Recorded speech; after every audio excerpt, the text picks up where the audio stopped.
Hello les skippers du canapé. Salut. Alors une petite vidéo pour regarder un petit peu ensemble comment observer une carte Windy, surtout sur Windy parce que c'est le plus pratiqué et le plus simple. On peut voir quand même pas mal de choses, à part un petit truc que je vais vous montrer après. Comment observer une carte comme ça? En météo, j'appuierai souvent là-dessus. C'est vraiment de l'observation pour comprendre les choses.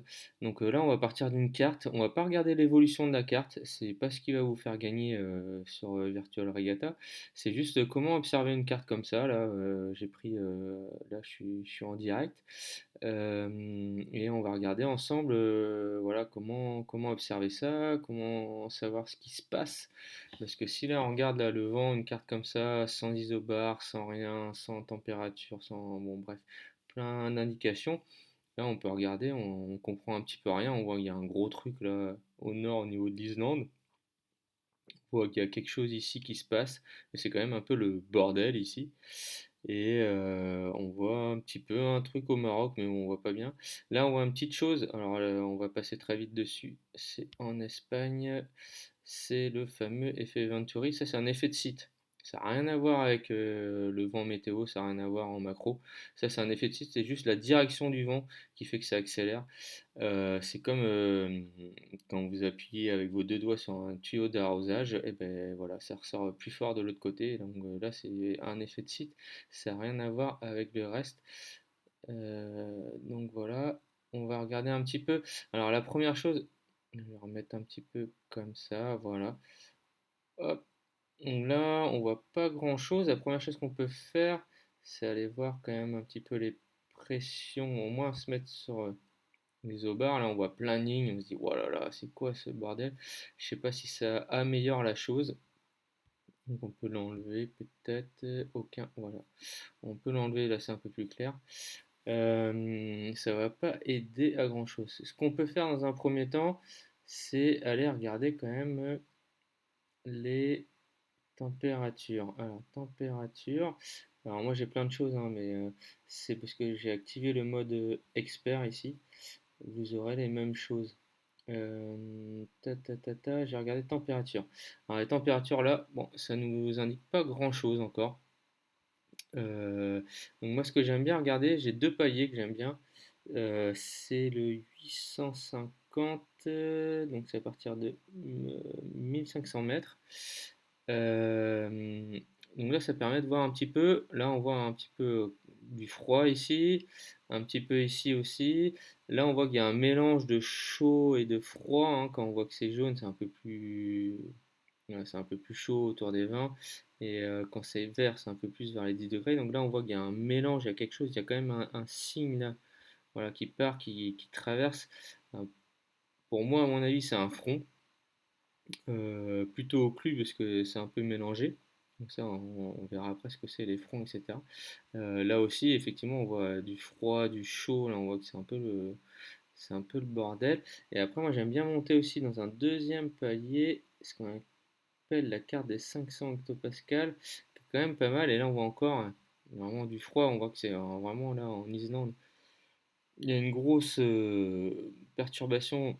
On regardera après. Là, il y a un petit truc qui se passe. Là, ici, pareil, on voit une belle ligne. Alors, vu qu'on est en altitude, si on est à peu près 5500 mètres, vu qu'on est en altitude, effectivement, c'est un petit peu décalé. Je pense que voilà, il doit y avoir un front qui se traîne par là. Et si on regarde, il se passe un truc quand même là, au niveau du Maroc. Euh, voilà, parce que là, c'est pas souvent que ça tourne dans ce sens-là. Donc dans les sens contraires des aiguilles d'une montre, il y a une petite dépression là, au Maroc. En tout cas, en altitude. Donc voilà. Ce que j'aime bien regarder euh, après les températures, qu'est-ce qu'on peut regarder? On peut regarder les nuages aussi, ça va donner pas mal d'indications. Les nuages, voilà. Les nuages, et ben voilà, voilà. On retrouve cette ligne là qu'on voyait avant. On retrouve aussi cette ligne là au niveau de l'Islande. Et ici, ce petit trou là qu'on voyait là tout à l'heure sur les températures, si je repasse en température, je vais vous le remontrer. Voilà, voilà, on voyait ce petit, ce petit mouvement là avec de l'air chaud et de l'air froid. On le retrouve un peu dans les nuages ici. Hop, si je passe, voilà, on le retrouve ici. Voilà, on retrouve cette ligne ici. Et on retrouve ce petit truc au Maroc, un petit peu bizarre. Si on repasse en vent, hop, là on va être en altitude, hein, on a 5500 mètres. Donc c'est ce qu'on appelle le jet stream. Et donc effectivement, là on voit bien qu'il y a une petite ligne qui va en dessous. Là c'est le jet.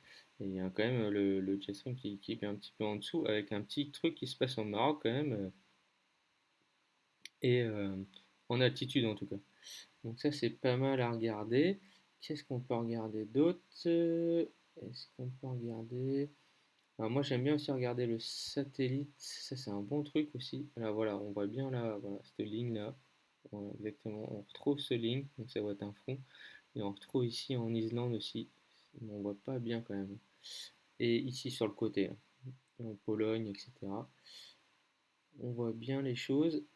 Il y en a une autre qui est vraiment bien. Voilà, l'accumulation de pi, ouais, voilà, on retrouve cette barre là, on retrouve ce truc au niveau de la Pologne, Biélorussie et en Islande. Voilà, on retrouve vraiment là où il se passe quelque chose, il se passe des conflits. Donc c'est des fronts, hein, les fronts, c'est ce qu'on détermine, c'est en fait c'est des conflits de masse d'air entre l'air chaud et l'air froid.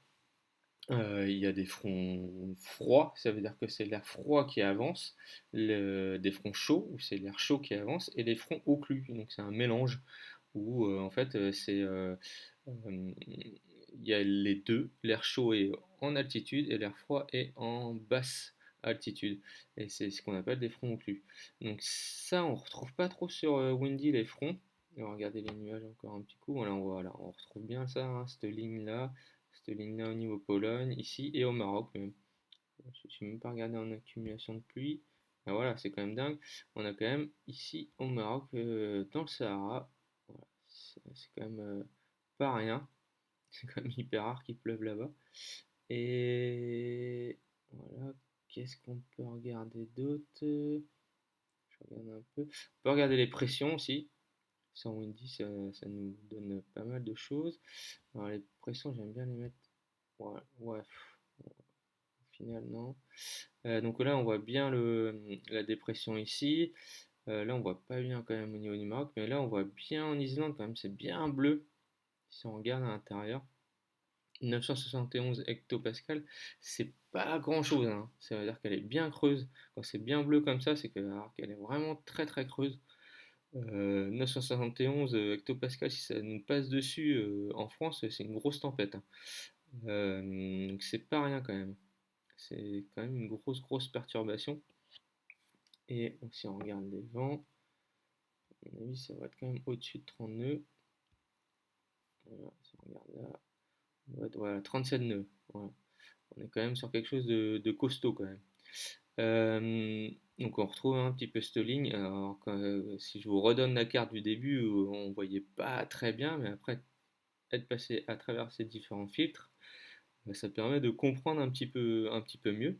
Après sur Windy, il y a un petit défaut, c'est effectivement on trouve pas les fronts qui sont clairement dessinés. Alors, on peut les trouver sur un site. Hop, alors, je vais vous montrer quand même le site, c'est MetOffice.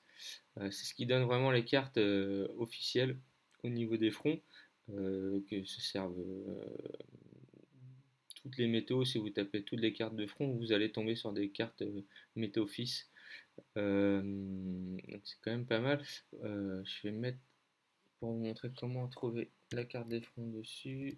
Météo fils, ok. Non, c'est pas ça. Ah, je l'avais. Météo. Je vais me doter en plus, moi je suis malin. Voilà. Météo. MetOffice, voilà. MetOffice, je regarde là. Et une fois que vous tombez sur ce site-là, vous allez hop dans. Comme je fais moi d'habitude, dans Map Chart et dans. Voilà. Surface Precious Chart. J'ai un super accent anglais. Et là, vous allez tomber dessus.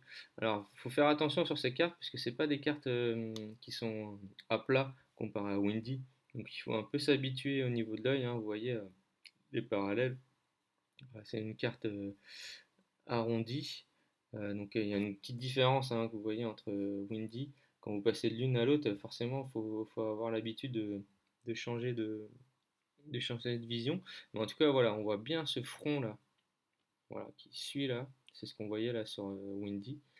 Et on voit bien ici, alors sur les fronts, voilà, c'est ce que je vous disais tout à l'heure. Ça, c'est un front froid, ça veut dire que c'est de l'air froid qui avance là. Là, c'est un front chaud, ça veut dire que l'air chaud il monte là. C'est ce qu'on va retrouver au niveau des vents. Et ici, voilà, quand il y a un rond et un triangle, c'est ce qu'on appelle un front occlus.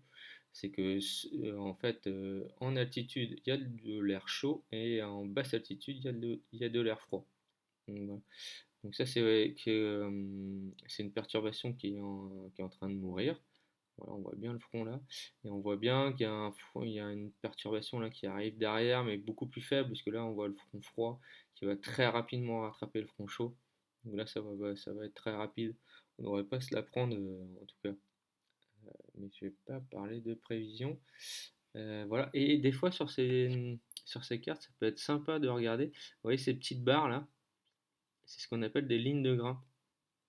Voilà. Donc des lignes de grain, c'est des gros nuages qui arrivent et avec des gros grains en dessous, donc des fortes pluies et des cumulonimbus plutôt importants.